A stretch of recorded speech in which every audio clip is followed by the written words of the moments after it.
Hello friends, welcome back to my channel Gyan Sankalp. तो friends, मेरा ये कंपैरेटिव पॉलिटिक्स का कंप्लीट रिवीजन सीरीज चल रहा है, जिसका पार्ट 1 ऑलरेडी मैंने अपलोड कर दिया अपने चैनल पे। अगर आपने वो नहीं देखा है तो वो प्लीज़ आप देख लेना। मैं यूजीसी नेट के सिलेबस के अकॉर्डिंग आपकी कंप्लीट रिवीजन कराऊंगी। तो अगर आपको मेरी क्लास पसंद आ रही है तो प्लीज़ मेरे चैनल को सब्सक्राइब करो, मेरे वीडियो को लाइक करो, अपने फ्रेंड में शेयर करो। और मेरे चैनल पे 1000 क्वेश्चन सीरीज पॉलिटिकल साइंस की ऑलरेडी 20 पार्ट्स अपलोड कर चुकी हूँ मैं। आप देख लेना, आपके लिए काफ़ी हेल्पफुल होगा। अगर आप किसी भी स्टेट का यू पीजीटी टीजीटी देना चाह रहे हो, या फिर यूजीसी नेट अभी जून वाला देना चाह रहे हो, तो आपके लिए काफ़ी बेनिफिशियल होगा। मैं यूजीसी नेट की प्रीवियस ईयर की क्वेश्चन श्रृंखला लेके आई हूँ, जिसमें 1000 क्वेश्चन सीरीज है। तो प्लीज़ आप वो देखना। इसके अलावा मेरे चैनल पे आपको पॉलिटिकल थ्योरी की बहुत सारी क्लासेस मिल जाएंगी। लगभग मैंने पॉलिटिकल थ्योरी की कोर्स मतलब कंप्लीट करा दी है, एक दो पार्ट्स बचे हैं। और मैं जब थ्योरेटिकल पार्ट कराती हूँ फिर उससे रिलेटेड एमसीक्यू भी कराती हूँ। तो आप अगर वो भी आप प्लेलिस्ट ऑलरेडी मेरे चैनल पे बना हुआ है पॉलिटिकल थ्योरी की, आप प्लीज़ देख लेना, आपके लिए काफ़ी हेल्पफुल रहेगा। तो आज हमने आलमंड और डेविड स्टन के जो संरचनात्मक प्रकारात्मक सिद्धांत है और उनका आगत निर्गत, वो दोनों हमने कर चुके थे। इससे पहले वाली वीडियो आप देख लेना, आपको अच्छे से समझ में आए, क्योंकि ये वीडियो देखने के बाद आपको पूरे अच्छे से इसमें जो कंपैरेटिव पॉलिटिक्स की जो पहला सिलेबस में दिया हुआ है अप्रोचेस ऑफ कंपैरेटिव पॉलिटिक्स, वो इस चैप्टर में है।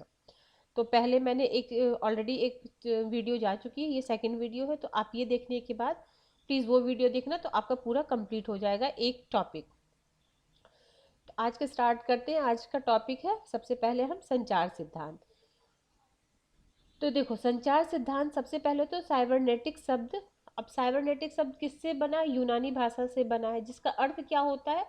इसका अर्थ होता है आगे बढ़ना। नॉर्मन वीनर और रॉस एसवे इसके प्रमुख प्रतिपादक हैं। किसके? साइबरनेटिक्स के। ठीक है, साइबरनेटिक्स के। संचार सिद्धांत में संचार पर बल दिया जाता है, परिणाम पर नहीं। मतलब संचार होना चाहिए, परिणाम क्या निकले इस पे बल नहीं दिया जाता, बट बातचीत होनी चाहिए, संचार होना चाहिए, एक दूसरे के विचार का आदान प्रदान होना चाहिए, परिणाम चाहे जो भी निकले, ये इसका उद्देश्य है। फिर संचार सिद्धांत निर्णय निर्माण की प्रक्रिया से संबंधित। ऑब्वियसली निर्णय निर्माण के लिए संचार होता है, बातचीत होते हैं, एक देशों का दूसरे देश, एक मंत्रालय का दूसरे मंत्रालय से, एक लोग का दूसरे लोगों से संचार होता है। अगला है, आगे संचार सिद्धांत व्यवस्था। देखो, संचार सिद्धांत में जो है ना, जो सिस्टम थ्योरी है उसी से लिया, मतलब उसी से संबंधित है, जिसका निर्माण जो है कार्ल ड्यूइस ने किया था। और इनकी बुक आप लिख लेना, या तो आपको पता हो तो अच्छी बात है, नहीं पता हो तो प्लीज आप लिख लेना। ये भी मैच द फॉलोइंग में पूछता है। The nervous of government, nerves of government, the nerves of government, 1963। संचार सिद्धांत की तकनीक को साइबरनेटिक्स कहते हैं। ठीक है। ठीक है। संचार सिद्धांत के द्वारा मानवीय व्यवहार को इंजीनियरिंग की भांति समझने का प्रयत्न किया जाता है।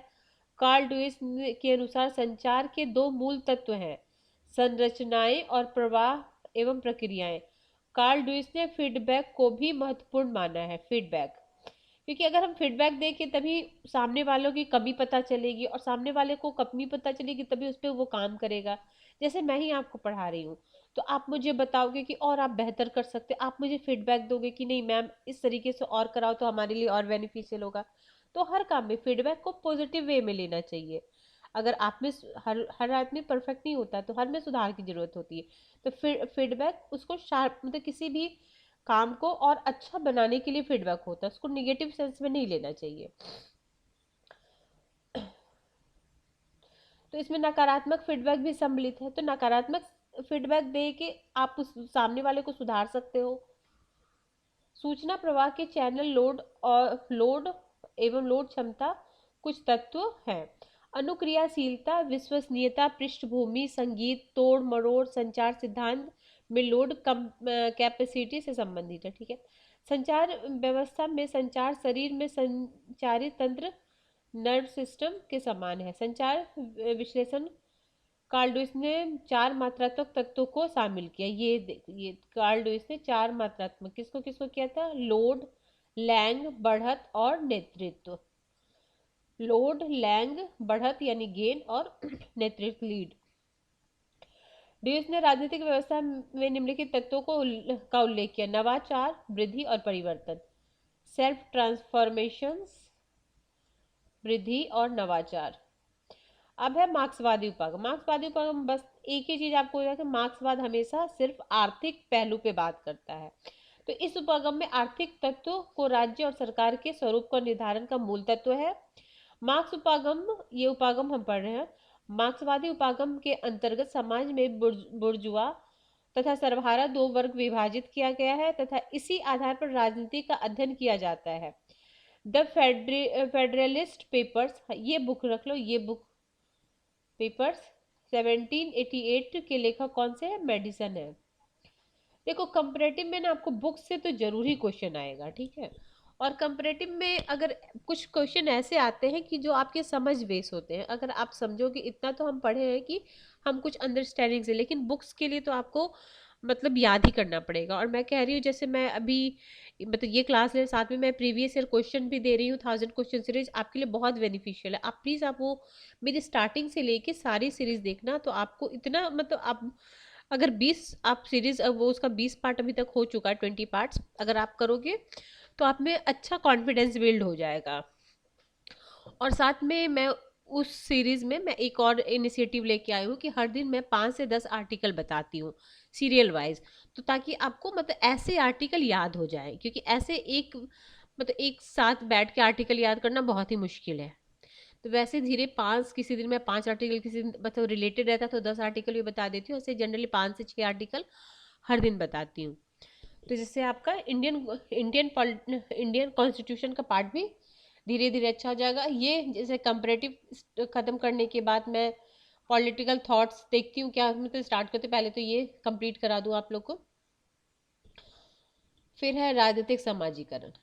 देखो समाजीकरण में ये क्या है, इस वर्ड से ही जा देखो, राजनीतिक मूल्यों का एक पीढ़ी से दूसरी पीढ़ी के हस्तांतरण ही समाजीकरण है। समाजीकरण क्या है? एक पीढ़ी से दूसरी पीढ़ी में जो सीखते हैं हम अपने फैमिली को देख के सीखते हैं, समाज में जो हो रहा है वो सीखते हैं, वही समाजीकरण है। राजनीतिक समाजीकरण कहाँ कहाँ से हमारा होता है, ये भी क्वेश्चन पूछता है। समाजीकरण देखो परिवार से, विद्यालय से, राजनीतिक दल द्वारा किया जाता है। आलमंड और पावेल के अनुसार राजनीतिक समाजीकरण राजनीतिक व्यवस्था का मूल प्रकार्य है। राजनीतिक समाजीकरण प्रत्यक्ष अप्रत्यक्ष दोनों हो सकता है। प्रत्यक्ष रूप से परिवार, परंपरा, स्थिति इत्यादि तरीके से होता है, जबकि अप्रत्यक्ष रूप से और प्रत्यक्ष रूप से समाजीकरण राजनीतिक दलों, राजनीतिक आंदोलनों, सामाजिक आर्थिक कारणों से हो सकता है। तुलनात्मक राजनीति में राजनीतिक समाजीकरण औपचारिक तथा अनौपचारिक तंत्रों की जांच का प्रयास करता है, जिसके द्वारा अभिवृत्तियों को मन में बिठाया जाता है, मतलब क्या सोच डेवलप करता है सब। फिर है राजनीतिक संस्कृति। तो क्या है? राजनीतिक संस्कृति का प्रयोग सिडनी बर्वा ने किया था। सिडनी बर्मा के अनुसार राजनीतिक संस्कृति से तात्पर्य उन अनुभवजन्य विश्वासों, अभिव्यक्तियों के प्रतीकों और मूल्यों को की उस व्यवस्था से जो राजनीतिक कार्य को संपादित करते हैं। आलमंड और बर्मा ने अपनी पुस्तक, ये भी बुक पूछता है, the civics culture political attitude and democracy in 5 nation, ये 5 नेशन भी आप याद रख। देखो ये आलमंड और बर्मा है, ऊपर आमंड और पावेल थे जो संरचनात्मक प्रकारात्मक उपागम दिए हैं। तो ये 5 कंट्री को हम थोड़ा सा उससे याद करते हैं शॉर्ट फॉर्म में। रुक जाओ, कैसे? यूके यूएस, वो तो कर लो, यूके यूएस।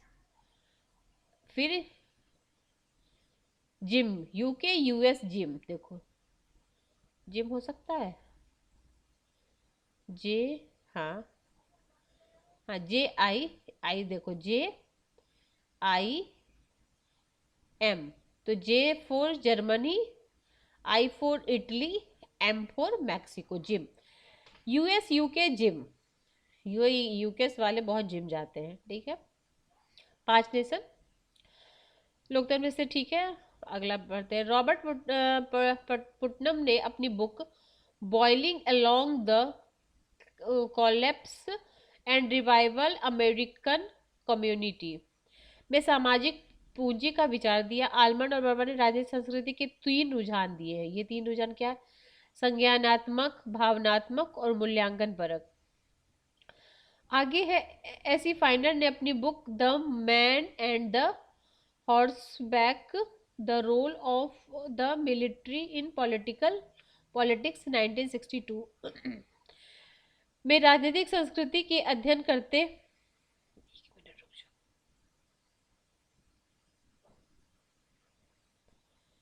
देशों की अध्ययन प्रणाली से दो, ठीक है, बेहतर के सांस्कृतिक द्वैधवाद का अर्थ है अभिजात लोगों का एक आधुनिकीकृत वर्ग होता है, जबकि अधिकांश लोग कठोर परंपरागत ढांचे में जकड़े होते हैं। राजनीतिक संस्कृति के तहत राष्ट्रीय एकरूपता, अपने देश के नागरिकों की एकरूपता, सरकारी लाभों एवं निर्णय प्रक्रियाओं का अध्ययन किया जाता है। राजनीतिक संस्कृति राजनीतिक व्यवस्था को मनोवैज्ञानिक पक्ष और व्यक्ति तथा राजनीतिक व्यवस्था के प्रति दृष्टिकोण ही राजनीतिक संस्कृति कहलाता है। आमंड और एवं पावेल के अनुसार राजनीतिक संस्कृति इन 3 प्रकार के होते हैं। देखो यहाँ क्या बताया उन्होंने, आमंड और बर्वा ने राजनीतिक संस्कृति के 3 रुझान, संज्ञात्मक, भावनात्मक और मूल्यांकन। और यहाँ है देखो आलमंड और पावेल ने आदिमकालीन संस्कृति, प्रभावभाजी संस्कृति, सहभागी संस्कृति, ये तो पूछा गया है। ये तीनों 3 प्रकार की संस्कृति के बारे में, आदिम, प्रजाभावी और सहभागी। तो आदिमकालीन संस्कृति क्या है? इसके अंतर्गत व्यक्ति राजनीतिक व्यवस्था के बारे में कोई ज्ञान नहीं होता और न ही व्यक्ति को राजनीतिक व्यवस्था में अपने अधिकार का ज्ञान होता। प्रभावभाजी क्या होता है? इसके अंदर व्यक्ति को तो राजनीतिक व्यवस्था के बारे में ज्ञान होता है, लेकिन राजनीतिक व्यवस्था में अपनी भूमिका का ज्ञान नहीं होता है। सहभागी में क्या होता है? इसमें व्यक्ति अपनी राजनीतिक व्यवस्था के बारे में पूरी जानकारी होती है और तथा व्यक्ति को अपने अधिकार एवं भूमिका का भी ज्ञान होता है। आलमंड और बर्वा ने राजनीतिक संस्कृति का विचार दिया जो सहभागी और प्रभावभाजी संस्कृति का मिलता जुलता रूप है। समरूप संस्कृति यूके में प्रचलित है, समरूप, जबकि भारत में अभिजात जन संस्कृति पाई जाती है। सब्जेक्ट राजनीतिक संस्कृति चीन में की विशेषता संकीर्ण और सांस्कृतिक युगांडा, अफ्रीका जैसे देशों में है। फिर राजनीतिक समाजीकरण, पॉलिटिकल सोशियोलॉजी। द्वितीय विश्व युद्ध के पश्चात तुलनात्मक राजनीति अंतर विषयक उपागम पर बल दिया और मूलतः व्यवहारवादी क्रांति का परिणाम अंतर विषयक उपागम के माध्यम के विषय में कृत्रिम विभाजन को बजाय हुआ। राजनीतिक समाज शास्त्र इसी प्रवृत्ति का परिणाम है। राजनीतिक तथा समाज कैसे प्रभावित होता है तथा समाज किस प्रकार राजनीति को प्रभावित करता है, इसी का अध्ययन राजनीतिक समाजशास्त्र है। राजनीतिक समाजशास्त्र और समाज की राजनीतिक मध्य अंतर स्पष्ट किया जाता है। समाज और राजनीति के अंतर्गत राज्य राजनीतिक में सामाजिक कार्यों पर निर्भर माना जाता है। राजनीतिक स्वतंत्रता को महत्व दिया जाता है। मैक्स वेबर के अनुसार सामाजिक संबंधों में शक्ति एवं प्रभुत्व का अध्ययन करना ही राजनीतिक समाजशास्त्र है। इसके अंतर्गत राजनीतिक व्यवस्था, राजनीतिक समाजीकरण और सामाजिक व्यवहार के अध्ययन पर बल देता है। लिपसेट की बुक भी काफी इंपॉर्टेंट है। लिपसेट की बुक क्या है? पॉलिटिकल मैन में राजनीतिक समाजशास्त्र का व्यापक अर्थ ग्रहण किया। उन्होंने आधुनिकीकरण एवं राष्ट्र निर्माण पर बल दिया। उनके अनुसार राजनीतिक समाजशास्त्र में इस बिंदुओं पर बल दिया जाता है कि राज्य द्वारा विकास कैसे होता है। वर्तमान परिप्रेक्ष्य में राजनीतिक समाजशास्त्र में राज्य एवं नागरिकों के मध्य संबंधों का अध्ययन किया जाता है। राजनीतिक समाजशास्त्र राजनीतिक विज्ञान का भाग है। इस बिंदु पर विचारकों के मध्य मतभेद है। सरटोरी के अनुसार राजनीतिक समाजशास्त्र राजनीतिक विज्ञान का भाग है, यह समाजशास्त्र का भाग नहीं है। परंतु अन्य विद्वानों ने सार्टोरी के इस मत को पूर्णतः सहमत नहीं हुए हैं। अगला है राजनीतिक समाजशास्त्र के अध्ययन की विषय वस्तु का निर्धारण निम्नलिखित श्रेणियों में किया जा सकता है। पहला, राज्य केंद्रित अध्ययन। अगला है राज्य, देखो तो एंड्रयू एफ्रॉन्ट के अनुसार राजनीतिक समाजशास्त्र का अर्थ व्यापक है। इसका संबंध केवल राज्य से ही नहीं अपितु सभी प्रकार के सामाजिक संस्थाओं में शक्ति एवं सत्ता का वितरण तथा शक्ति की प्रक्रियाओं का अध्ययन किया जाता है। इसमें समूह, परिवार, शैक्षणिक संस्थाएं, सरकारी एवं राजनीतिक संस्थाओं भी सम्मिलित हो सकती है। इसके अनुसार राजनीतिक समाजशास्त्र के अध्ययन की विषय वस्तु को निम्नलिखित भागों में विभाजित किया जा सकता है। फिर है राजनीतिक, अब ये राजनीतिक संरचना, राजनीतिक जीवन, राजनीतिक नेतृत्व, राजनीतिक विकास। तो राजनीतिक संरचना में क्या सामाजिक वर्ग, जाति, हित समूह, विशिष्ट वर्ग, नौकरशाही और राजनीतिक दल है। राजनीतिक जीवन में क्या चुनाव प्रक्रिया, राजनीतिक संचार और जनमत है। राजनीतिक नेतृत्व में क्या समाज में शक्ति की संरचना एवं समुदाय के प्रकार का अध्ययन। राजनीतिक विकास, सामाजिक परिवर्तन एवं आधुनिकीकरण। अगला है सभी सामाजिक संबंधों का अध्ययन। मरियम और लासवेल का मानना है कि समाज के सभी समूहों और सभी संबंधों में राजनीतिक समाजशास्त्र विद्यमान होता है, जिसमें परिवार, क्लब और कॉलेज भी शामिल है। ठीक है, इस प्रकार रॉबर्ट डाल ने समाज में सभी संबंधों को शक्ति का अध्ययन में शामिल किया। व्यापक अभिप्राय में क्या, रिचर्ड ब्राउन ग्रॉट ने राजनीतिक समाजशास्त्र को विभिन्न प्रकार के समूहों के बीच गतिशील संबंधों के रूप में व्यक्त किया, जिसमें राजनीति के सामाजिक उत्पत्ति के कार्य व्याख्या होती है, राजनीतिक संरचना एवं राजनीतिक प्रक्रिया का उल्लेख होता है, आसपास के समाज पर संस्कृति और समाज के प्रभाव का अध्ययन भी शामिल है। आगे कुछ ऐसा ज्यादा नहीं है, आगे चलते हैं। आगे ये है, अब ये पढ़ते हैं राजनीतिक अर्थशास्त्र, पॉलिटिकल इकोनॉमी। तो देखो, तुलनात्मक राजनीति की आधुनिक उपागम में संविधान एवं सरकार के अध्ययन के बजाय पहले क्या होता, प्राचीन जो उपागम है, जो परंपरागत उपागम है, वो संविधान और सरकार पर अध्ययन करती थी। लेकिन जो आधुनिक उपागम है वो क्या करती है, इसके अध्ययन के बजाय राजनीतिक एवं आर्थिक अवयवों के बीच अंतर संबंधों की खोज की गई। इसलिए राजनीतिक अर्थशास्त्र का विचार राजनीतिक समाजशास्त्र के निकट प्रतीत होता है। राजनीतिक अर्थशास्त्र के द्वारा ऑर्गेन्स्की ने वृद्धि विकास के विभिन्न चरणों की खोज की। ये उनके ये कैसे कैसे विकास के उन्होंने बताए, वो भी क्वेश्चन में बनता है। स्टेज ऑफ ग्रोथ, तो कैसे है चरण, एकीकरण, यूनिफिकेशन, औद्योगिकरण, इंडस्ट्रियलाइजेशन, वेलफेयर और एबेंडेंस, प्रचुरता। अगला है विकास के चरण। तो परंपरागत समाज, ये भी पूछता है क्या, डब्ल्यू रोस्टो ने स्टेज ऑफ ग्रोथ की बात की है। तो क्या क्या स्टेज ऑफ ग्रोथ है, traditional society, precondition of take off, फिर है ड्राइव टुवर्ड्स मैच्योरिटी, फिर एज ऑफ हाई कंजम्पशन, फिर है search of quality. W Rostow ने विकास के इस मॉडल को पूरे विश्व, ये ही क्वेश्चन पूछता है कि उन्होंने जो विकास का मॉडल दिया है वो किस मतलब कौन कौन किसके बाद आता, मतलब उसका चरण कैसे होता। तो ये 6 चरण को आप प्लीज याद कर लेना। पहले देखो, ऐसे याद हो जाएगा। देखो, पहले उन्होंने ट्रेडिशनल सोसाइटी, फिर precondition for take off, फिर टेक ऑफ कर लो, फिर ड्राइव टुवर्ड्स मैच्योरिटी, फिर एज ऑफ हाई कंजम्पशन, फिर सर्च फॉर क्वालिटी। ने इस मॉडल के पूरे विश्व के लिए उपयोगी बताए। इसलिए उनका यह दावा है कि सभी समाज विकास की प्रक्रिया के अनुसार समृद्धि के रास्ते पर बढ़ेंगे और नव स्वतंत्र एशियाई और अफ्रीकी देशों के लिए भी विकास का यह मॉडल लागू होगा। इसलिए उन्होंने उपनिवेशवाद, साम्राज्यवाद जैसी मान्यताओं को दरकिनार कर दिया एवं मार्क्सवादी राजनीतिक अर्थशास्त्र की मान्यता को पूर्णतः खारिज कर दिया। राजनीतिक अर्थव्यवस्था एवं अन्य परिप्रेक्ष्य। देखो, चिलकोटे ने अपनी किताब थ्योरी ऑफ कंपैरेटिव पॉलिटिक्स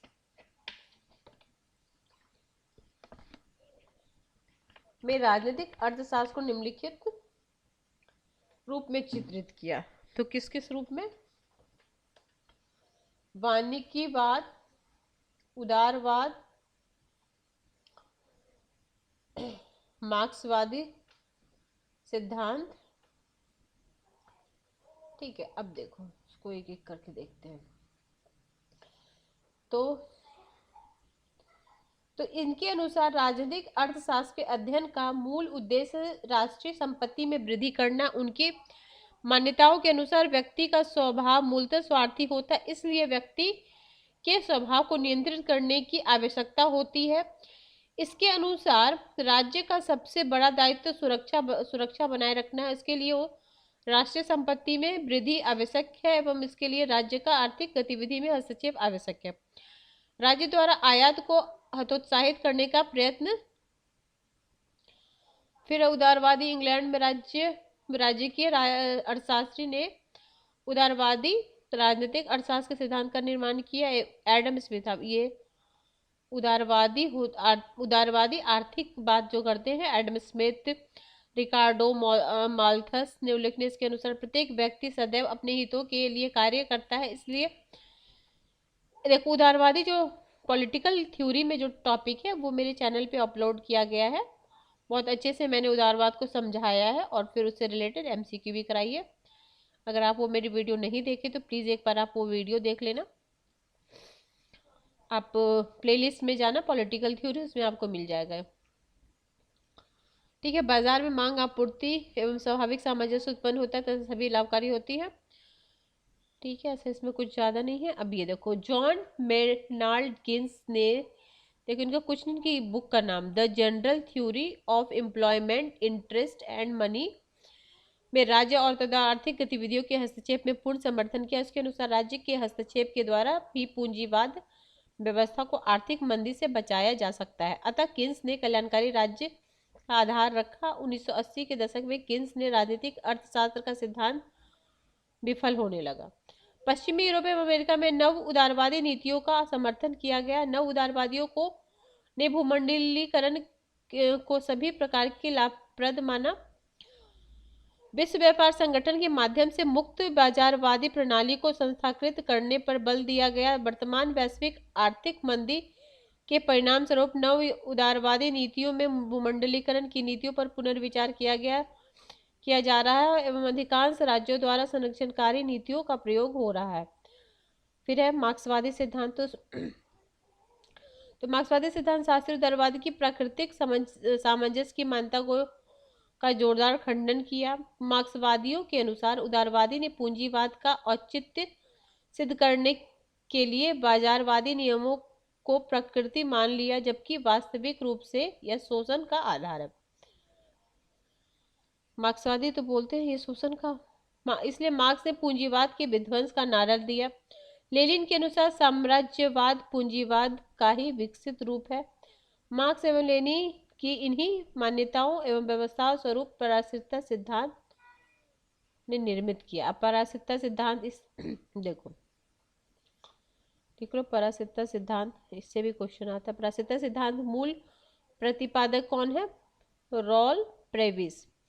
इनके अनुसार लैटिन अमेरिका जैसे तीसरी दुनिया के देशों के अल्प विकास का मूल कारण इन देशों में पूंजीवाद का अभाव है। इसीलिए प्रेविस ने इन देशों में स्वायत्त पूंजीवाद के विकास पर बल दिया। मार्क्सवादी पराश्रितता सिद्धांत ने पूंजीवादी व्यवस्था को नष्ट करने पर बल दिया। इसके अनुसार विकासशील देशों के पिछड़े होने का मूल कारण इनका विकसित देशों के द्वारा किया गया शोषण है। वॉलस्टीन, ये पुस्तक वॉलस्टीन ने विश्व व्यवस्था का विश्लेषण करते हुए पराश्रितता सिद्धांत की मान्यता को आंशिक परिवर्तन किया। उनके अनुसार विकासशील देशों भी विकसित पूंजीवादी देशों की श्रेणी में पहुंच सकते हैं। इसलिए कोर परिधि और अर्ध परिधि के मध्य स्थानांतरण संभव है। तो ये कोर परिधि ये किसने दिया? ये पिछले ही बार ये क्वेश्चन आया। अगर आप मेरे जो मैं क्वेश्चन सीरीज करा रही हूँ उसमें आप देखोगे ये क्वेश्चन आया हुआ है। आगे है, ठीक है, आगे एकाधिकार पूंजीवाद का निर्धारण बोरोन स्वीज ने दिया है। अल्प विकास में पूंजीवादी विकास, अल्प विकास वाला किसने दिया है? एजी फ्रैंक रोंडी द्वारा विकसित किया गया। उप साम्राज्यवाद का विकास मोरिन के, देखो इस पे कुछ नहीं, ज्यादा लंबा नोट्स नहीं बनाने का आपको, बस ये लिखो, इसके आगे नाम लिख लो। जैसे कोर परिधि का क्या है? वॉलस्टीन हो गए। फिर है पराश्रितता सिद्धांत के मूल प्रतिपादक रॉबल बिस्मथ, नाम लिखो बस कर दो। ऐसे लंबा कहानी लिखने की जरूरत नहीं है। नोट्स हमेशा शॉर्ट नोट्स बनाओ, इसलिए नोट्स अगर एक बार बनाओ फिर 2-3 बार वीडियो को देखो, फिर आपको अच्छे से याद हो जाएगा। फिर इससे रिलेटेड एमसीक्यू करो, तो देखो आपका कितना एमसीक्यू आपसे खुद से सॉल्व हो रहा है। ठीक है, परासिकता पूंजीवादी विकास का सिद्धांत। देखो परासिकता पूंजीवादी विकास, ये है परासिकता का सिद्धांत। और परासिकता पूंजीवादी विकास का सिद्धांत कार्डोसो द्वारा दिया गया। संरचना साम्राज्यवाद का विचार गाल्टुंग द्वारा। क्या? संरचनात्मक साम्राज्यवाद। परासिकता सिद्धांत ने अपनी मूल मान्यता लेनिन के विचारों से लिया है। आगे है परासिकता सिद्धांत के मान्यताकारों में आंद्रे गुंडे फ्रैंक, समीर अमीन भी उल्लेखनीय है। नव परासिकता सिद्धांत का विकास डेन सेंटोस ने किया था। अब ये पूछे नव परासिकता सिद्धांत, फिर इसे नव कॉर्पोरेटवाद भी कहा जाता है। अब नव उपनिवेशवाद, ये वाला क्वेश्चन पूछा गया है न्यूक्रोमा का। देखो न्यू कॉलोनिज्म किन की बुक है? न्यूक्रोमा की बुक है। नव उपनिवेशवाद की संकल्पना द्वितीय विश्व के बाद आई। नव उपनिवेशवाद का से विकसित देशों द्वारा आर्थिक तकनीकी रूप से विकासशील देशों का प्रभुत्व कायम करना। मतलब ऐसे तो उपनिवेश नहीं बनाए, लेकिन आर्थिक तकनीक के द्वारा उसे उपनिवेश बनाए, इसलिए नव उपनिवेशवाद। तो फ्रेंड्स ये हमारा अभी तो बचा हुआ, ठीक है। अब ये कर लेते हैं। देखो नव संस्थावाद। नव संस्थावाद में क्या है? New institutional approach. इसमें व्यवहारवादी द्वारा परंपरागत अध्ययन को अस्वीकार कर दिया गया है, जबकि वस्तुनिष्ठ अध्ययन पर बल दिया गया है। नव व्यवसायवादियों ने व्यवहारवादियों के वैज्ञानिक अध्ययन पद्धति पर परंपरागत दृष्टिकोण के बीच समन्वय तथा सामंजस्य स्थापित करने का प्रयास किया है।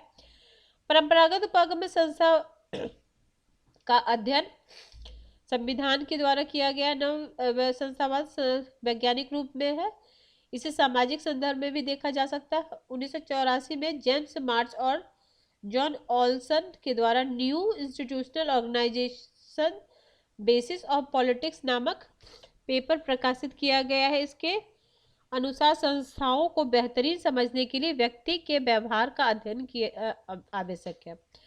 फिर तुलनात्मक राजनीति में परंपरागत उपागम के पश्चात संस्थाओं की पूर्ण उपेक्षा की गई है। राजनीतिक व्यवस्था में प्रकार्य और एवं परिवेश पर मुख्य बल दिया गया है, परंतु नव संस्थावाद के द्वारा संस्थाओं के महत्व को पुनः स्वीकार किया गया है। इनके 3 प्रकार है। ये भी पूछता है कौन इसके हैं तार्किक। रैशनल चॉइस थ्योरी, इसके प्रतिपादक है मैकुल ऑल्सन। इसके अनुसार व्यक्ति विवेकशील प्राणी है, प्रत्येक व्यक्ति अपने लाभ को बढ़ाना चाहता है, इसलिए ये संस्थाओं के अध्ययन व्यक्तियों के इसी तार्किक चयन के अनुसार करना चाहिए। इसके अनुसार संस्थाओं का प्रभाव व्यक्तियों के चयन पर भी पड़ता है। तार्किक चयन नव संस्थावादी बाजारवादी अर्थशास्त्रियों से प्रभावित है और अर्थशास्त्र का प्रयोग करके इन्होंने व्यक्ति और संस्थाओं के मध्य नए संबंध की तलाश की। फिर सांस्कृतिक नव संस्थावाद, तो कल्चरल वर्सेस इंस्टीट्यूशनलिज्म। इसके अनुसार संस्था के समझने के लिए समाज, संस्कृति एवं मूल्यों की समझ आवश्यक है, इसलिए इनका मानना है कि व्यक्ति का व्यवहार इन मूल्यों और संस्कृतियों से प्रभावित होता है। फिर है स्ट्रक्चरल एंड न्यू इंस्टीट्यूशनलिज्म। तुलनात्मक राजनीति में गैर मार्क्सवादियों के द्वारा राज्य जैसी संरचनाओं को महत्व दिया गया। इसमें थेड़ा स्कोकपोल ने राज्य की संरचना की व्याख्या करते हुए कहा कि क्रांति उन देशों में हो सकती है जहां राज्य की शक्ति कमजोर होती है। ये लाइन, क्रांति उन देशों में हो सकती है जहां राज्य की शक्ति कमजोर हो सकती है। उनके अनुसार 1991 में यूएसएसआर का विघटन हो गया क्योंकि वहां राज्य की संरचना कमजोर हो गई, जबकि इसी दौरान चीन में साम्यवादी शासन बना रहा। चीन में राजनीतिक संरचना अत्यधिक शक्तिशाली थी। तो फ्रेंड्स ये जो अप्रोचेस वाला जो टॉपिक है आज हमारा कंप्लीट होता है।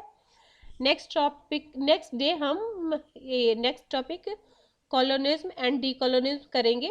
अगर आपको ये कंटेंट अच्छा लग रहा है, आपके लिए हेल्पफुल लग रहा है, ये हेल्पफुल है तो आप प्लीज़ मेरे चैनल को सब्सक्राइब करो, मेरे वीडियो को लाइक करो, ताकि मुझे भी मोटिवेशन मिले कि मैं जो आपको कंटेंट करा रही हूँ आपके लिए बेनिफिशियल है, आपको इससे हेल्प मिल रहा है, आपकी प्रिपरेशन को ये बूस्ट कर रहा है। तो ठीक है फ्रेंड्स,